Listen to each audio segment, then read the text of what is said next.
नमस्ते दोस्तों, आप सभी का एक बार फिर से स्वागत है आपके अपने YouTube चैनल पूजा घर संसार में। दोस्तों, आज की इस वीडियो में मैं ऐसी कुछ गलतियों के बारे में बताने वाली हूं जो अक्सर उन कपल्स को नहीं दोहरानी चाहिए। अनजाने जाने ऐसी कुछ गलतियां होती हैं, कुछ मिस्टेक्स होते हैं जो आप करते ही हैं और रेगुलर रूटीन में ये सारी चीजें शामिल होती हैं जो आपको इनफर्टिलिटी की ओर ले जाती हैं। अगर आप बहुत दिनों से, सालों से प्रयास कर रहे हैं, गर्भधारण नहीं हो पा रहा है, तो ये वीडियो बहुत इंपॉर्टेंट है आपके लिए देखना, क्योंकि कुछ जो मिस्टेक्स मैं बताने वाली हूँ वो आपको अब से रिपीट नहीं करना है ताकि आपको नेचुरल तरीके से कंसीव हो जाए। आप अगर खर्चीले ट्रीटमेंट से बचना चाहते हैं या फिर बहुत परेशान हो चुके हैं, उम्मीद आपकी कम होती जा रही है गर्भधारण की, तो ये सारी धारणाएं जो हैं, ये सारी परेशानियों को इस साइड में रख के और इस वीडियो को पूरा कंप्लीटली देखें, क्योंकि इस मिस्टेक्स को रिपीट करने की वजह से जाने अनजाने आप इनफर्टिलिटी की ओर जाते हैं, फेस करते हैं और सालों साल गर्भधारण की उम्मीद से या चांसेस से भी दूर हो जाते हैं। तो चलिए इस वीडियो को मैं स्टार्ट करती हूं और जो भी नए व्यूवर्स हैं उनसे सभी से रिक्वेस्ट है, अगर आप पहली बार चैनल पे आए तो प्लीज सब्सक्राइब करें, बेल नोटिफिकेशन ऑन करें ताकि आपको मेरे वीडियो के नोटिफिकेशन प्रतिदिन मिले और जल्द से जल्द आप मेरी वीडियो देख पाए और गर्भधारण भी कर पाए। सो फ्रेंड्स, सबसे पहले आपको इस बात का ध्यान रखना है कि जो आपके इम्प्लांटेशन के दिन होते हैं, इम्प्लांटेशन के दिन बेसिकली आप नॉर्मल तरीके से ये समझे कि जब आपकी पीरियड की डेट आने वाली है उसे से 7 से 8 दिन पहले आपको बिल्कुल भी किसी भी प्रकार का हेवी वर्क नहीं करना है। हेवी वर्क का मीन्स होता है आजकल की जो लाइफ स्टाइल है स्ट्रेस से भरी हुई है, तो आप ऑलरेडी पैनिक रहते हैं। इसी के अलावा बहुत ज्यादा स्टेयर्स चढ़ना उतरना नहीं करना है। आराम से जो भी काम करना है वो करना है। भाग दौड़ की लाइफ से दूर रहिए। अगर आप घर में काम करती हैं या फिर आप जॉब करती हैं, महिलाओं के लिए बहुत बेसिकली ये हिदायत रहेगी कि इम्प्लांटेशन के दिनों में आप बिल्कुल स्ट्रेस ना लें। मेंटल भी नहीं लेना है, फिजिकल भी नहीं लेना है, ताकि आपको गर्भधारण करने में ईजी हो जाए। इन दोनों काम को करने की वजह से अगर आप बहुत ज्यादा स्ट्रेस लेती हैं या फिर बहुत ज्यादा भाग दौड़ की जिंदगी जीती हैं और आपके इम्प्लांटेशन के दिन स्टार्ट हो गए हैं, तो इस दौरान जो है मल्टीपल सेल्स जो डिवाइड होते रहते हैं, एक भ्रूण का शक्ल लेते हैं और ये एक सेफ प्लेस पे आपके यूट्रस में जाकर इम्प्लांट होते हैं। तो इस प्रक्रिया को बाधित होने में आपकी दिनचर्या शामिल हो जाती है और इम्प्लांटेशन की प्रक्रिया जो है वो खराब होती है। तो इसी वजह से कई सारी महिलाओं को कंसीव भी हो जाता है, एग और स्पर्म्स मिल जाते हैं, लेकिन इम्प्लांटेशन नहीं हो पाता है और फिर पीरियड्स आ जाते हैं। तो इस परेशानी को दूर करने के लिए, इम्प्लांटेशन को संभवतः सफल बनाने के लिए आपको इस तरीके की लाइफ रूटीन में चेंजेस करना मस्ट है फ्रेंड्स। इसके अलावा दूसरी बात का ध्यान ये रखना है कि बहुत सारी महिलाओं को बेसिकली मैंने ये नोटिस किया है कि कभी कमर में पेन होता है, कभी उनको शरीर में कई हिस्सों में दर्द होता है, बहुत ज्यादा थकावट लगती है, हेडेक होता है, सर चकरा रहा है, सर घूम रहा है, सर में दर्द है। ये सारी चीजें आपके बर्डन से, आपके काम से रिलेटेड हो सकती हैं। लेकिन फ्रेंड्स, मैं आपको एक और चीज बताऊं कि ये सारे जो रीजन होते हैं आपके प्रॉब्लम के, जो शरीर में संकेत देते हैं, ये मल्टीपल विटामिन की कमी की वजह से, मिनरल्स की कमी की वजह से होता है। और अगर आपको गर्भधारण करना है तो आपके शरीर में किसी भी प्रकार की कमी विटामिन से जुड़ी हुई नहीं होनी चाहिए। इसीलिए कहा जाता है कि जिन महिलाओं को, जिन कपल्स को प्रेगनेंसी प्लान करना है, प्रेग्नेंट होना है जल्द से जल्द, उनको प्रीनेंटल विटामिन लेना चाहिए या फिर मल्टी विटामिन का सेवन जरूर करना चाहिए। और ये सारे लक्षण इंडिकेट करते हैं कि आपको विटामिन की कमी है।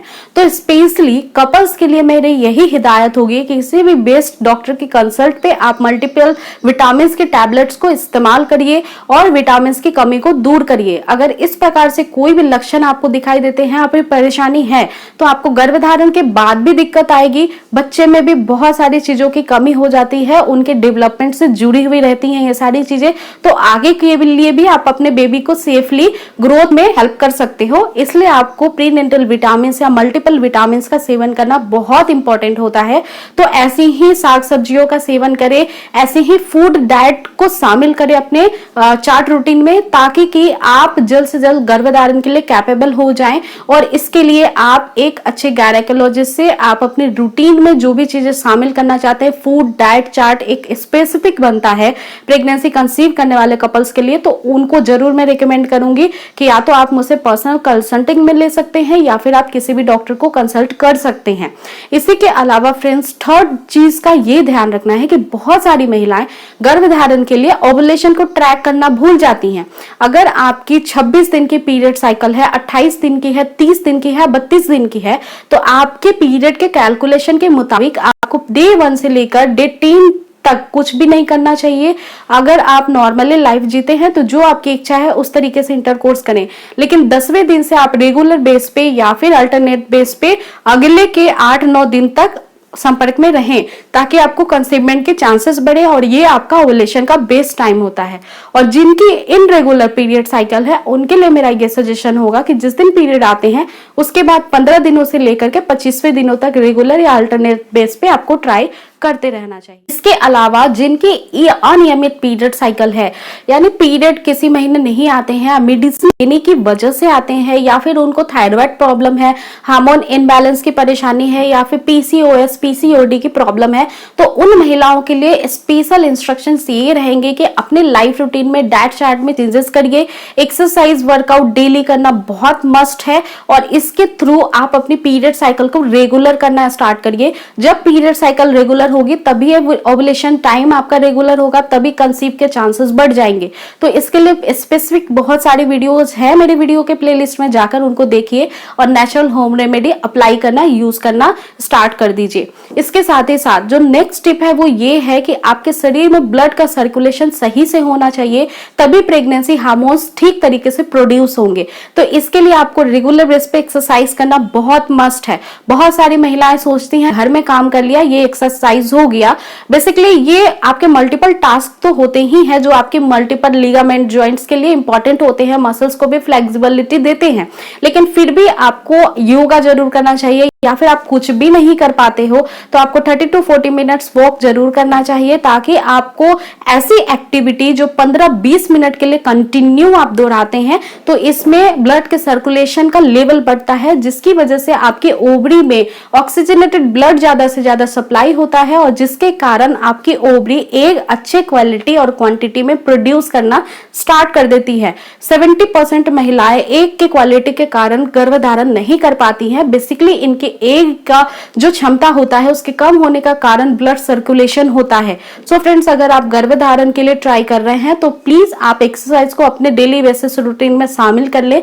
इसका बहुत ज्यादा साइंटिफिक रीजन होता है इनफर्टिलिटी के फेज को खत्म करने के लिए। सो इन पे भी ध्यान देना बेहद इंपॉर्टेंट है। इसके अलावा स्ट्रेस नहीं लेना है, साथ ही साथ बैड हैबिट से दूरी बना करके रखना है। बैड हैबिट फीमेल्स और मेल्स दोनों के लिए अप्लीकेबल होते हैं। मेल का बेसिकली अल्कोहल कंजप्शन बहुत ज्यादा होता है, जिसपे आपको कंट्रोल करना बेहद इंपॉर्टेंट है। अगर आप नहीं करेंगे तो अल्कोहल एक ऐसी चीज होती है जो आपको इनफर्टिलिटी की तरफ बढ़ावा देती है।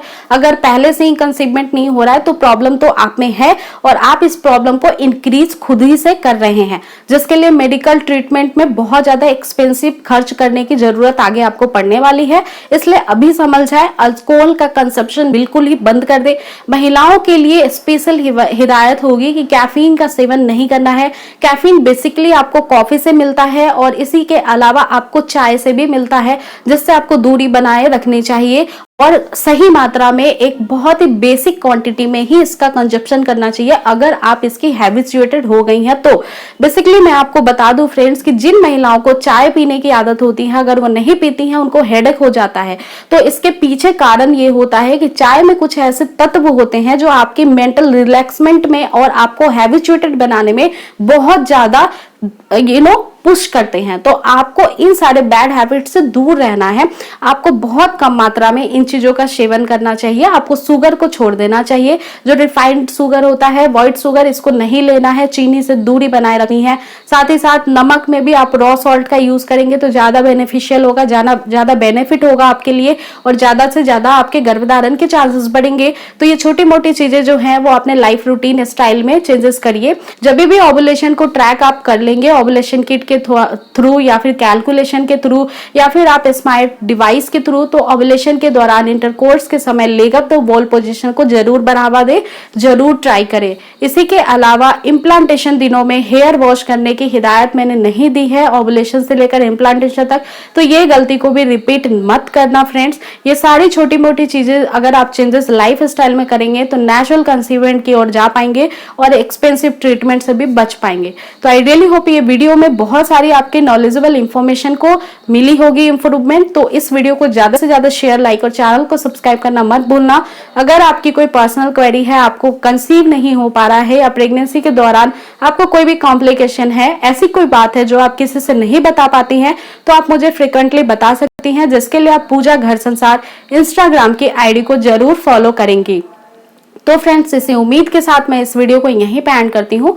मिलूंगी नेक्स्ट वीडियो में जल्दी एक नए टॉपिक के साथ। तब तक रखिएगा अपना पूरा ध्यान। टेक केयर गाइस, नमस्कार।